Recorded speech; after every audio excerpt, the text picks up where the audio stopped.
സുരേഷ് ഗോപി വിളിച്ചത് പൊന്നു മോനെ എന്ന് അദ്ദേഹം പ്രവർത്തിക്കുന്നുണ്ടോ എന്ന് നോക്കിയാൽ മതി.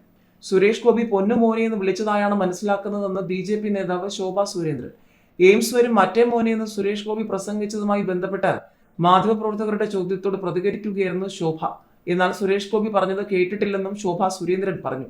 എത്രയോ പാവങ്ങളെ സഹായിക്കുന്ന ആളാണ് സുരേഷ് ഗോപി. അദ്ദേഹത്തിന് രാഷ്ട്രീയക്കാരെ പോലെ കൃത്യതയുടെ വാക്കുകൾ പറയാൻ സാധിക്കുന്നുണ്ടോ എന്ന് മറ്റുള്ളവരാണ് പറയേണ്ടത്. അദ്ദേഹം പ്രവർത്തിക്കുന്നുണ്ടോ എന്ന് നോക്കിയാൽ മതി. കേന്ദ്ര സർക്കാരിന് ബജറ്റിൽ വാരിക്കോരി പറയാമായിരുന്നു. കേരളത്തിൽ നടക്കാൻ പോകുന്ന തിരഞ്ഞെടുപ്പിൽ കുറെ BJP-ക്കാർ ജയിക്കണമെന്നായിരുന്നു കേന്ദ്ര നേതൃത്വത്തിന്റെ ചിന്തയെങ്കിൽ നടപ്പാക്കാൻ പറ്റാത്ത കാര്യങ്ങളും പറയാൻ സാധിക്കുമായിരുന്നു.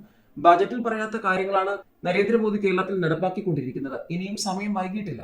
രാഷ്ട്രീയത്തിന് അതീതമായി പരിശ്രമം നടത്തണം. ഉചിതമായ സമയത്ത് ഉചിതമായ സ്ഥലത്ത് എയിംസ് വരുമെന്നാണ് കേന്ദ്രം പറഞ്ഞത്.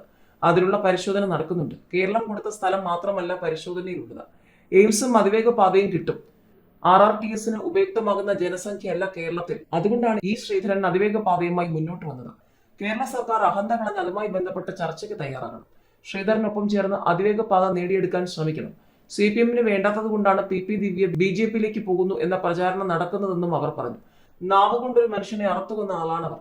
ധനരാജ് രക്തസാക്ഷി ഫണ്ട് തട്ടിപ്പിന്റെ വിവരങ്ങൾ പുറത്തു വന്നതോടെ സ്വത്വബോധമില്ലാത്ത പാർട്ടിയെ CPM മാറിയെന്നും ശോഭ സുരേന്ദ്രൻ പറഞ്ഞു. മുഖ്യമന്ത്രിയെ വിമാനത്തിനുള്ളിൽ വെച്ച് യൂത്ത് കോൺഗ്രസ് പ്രവർത്തകർ വധിക്കാൻ ശ്രമിച്ചെന്ന കേസിൽ വ്യോമയാന നിയമപ്രകാരമുള്ള വകുപ്പ് ചുമത്തി പ്രോസിക്യൂഷൻ നടത്താനുള്ള അനുമതി കേന്ദ്രം തള്ളി എന്നത് മാധ്യമ സൃഷ്ടി മാത്രമാണെന്നും അപേക്ഷ ഇപ്പോഴും കേന്ദ്രത്തിൽ കെട്ടിക്കിടക്കുകയാണെന്നും പ്രോസിക്യൂഷൻ കോടതി. ഇത് കാരണമാണ് കുറ്റപത്രം സമർപ്പിക്കാൻ വൈകുന്നതെന്നാണ് അന്വേഷണ ഉദ്യോഗസ്ഥരുമായി ബന്ധപ്പെട്ടപ്പോൾ ലഭിച്ച വിവരമെന്ന് പ്രോസിക്യൂഷൻ അറിയിച്ചു. പ്രോസിക്യൂഷനോട് റിപ്പോർട്ട് സമർപ്പിക്കാൻ നിർദ്ദേശിച്ച കാര്യം പ്രതിഭാഗം കോടതിയെ ഓർമ്മിപ്പിച്ചപ്പോഴാണ് പ്രോസിക്യൂട്ടർ ഗീനാകുമാരി വിവരങ്ങൾ കോടതി ധരിപ്പിച്ചത്. ഇതേ തുടർന്ന് കേസിന്റെ ഒന്നാം പ്രതി ഫർസീൻ മജീദ് പാസ്പോർട്ട് പുതുക്കുന്നതിന് വേണ്ടി സമർപ്പിച്ച ഹർജിയിൽ കോടതി ഉത്തരവ് നാളെ പറയും. തിരുവനന്തപുരം പ്രിൻസിപ്പൽ സെഷൻസ് കോടതിയാണ് കേസ് പരിഗണിക്കുന്നത്. 3 വർഷം കഴിഞ്ഞിട്ടും കുറ്റപത്രം സമർപ്പിക്കാൻ വൈകുന്നത് എന്തുകൊണ്ടാണെന്ന് കോടതി കഴിഞ്ഞ ദിവസം പ്രോസിക്യൂഷനോട് ആരാഞ്ഞിരുന്നു. ഇതിനായി വിശദമായ റിപ്പോർട്ട് സമർപ്പിക്കാൻ അന്വേഷണ സംഘത്തിന് നിർദ്ദേശം നൽകിയിരുന്നു. കേന്ദ്ര വിമാന സുരക്ഷാ നിയമം നിലനിൽക്കില്ലെന്ന് ചൂണ്ടിക്കാട്ടി കേന്ദ്രം പ്രോസിക്യൂഷൻ അനുമതി നിഷേധിച്ചെന്ന റിപ്പോർട്ടുണ്ടായിരുന്നു. 2024 ഏപ്രിലാണ് കുറ്റപത്രം പ്രോസിക്യൂഷൻ അനുമതിക്കായി കേന്ദ്രത്തിന് അയച്ചത്. യൂത്ത് കോൺഗ്രസ് നേതാക്കളായ ഫർസീൻ മജീദ്, നവീൻ സുദീപ് ജെയിംസ്, യൂത്ത് കോൺഗ്രസ് വൈസ് പ്രസിഡന്റായിരുന്ന ശബരിനാഥ് എന്നിവരാണ് കേസിലെ പ്രതികൾ.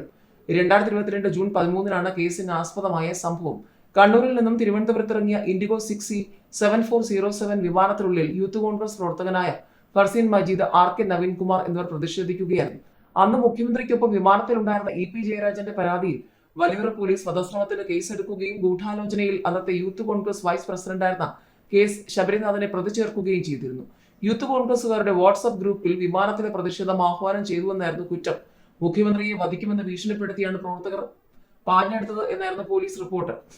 വധശ്രമത്തിന് പുറമെ വ്യോമയാന നിയമത്തിലെ വകുപ്പും ചുമത്തിയിരുന്നു. വിമാനത്തിൽ വെച്ച് യാത്രക്കാരെ അപകടപ്പെടുത്താൻ ശ്രമിച്ചെന്നും വിമാനത്തിന് കേടുപാടുണ്ടാക്കിയെന്നുമുള്ള വകുപ്പുകളാണ് ചുമത്തിയത്. വ്യോമയാന നിയമം ഉൾപ്പെടുത്തിയതിനാൽ അനുമതിക്കായി സംസ്ഥാനം കേന്ദ്രത്തിന് റിപ്പോർട്ട് കൈമാറിയിരുന്നു.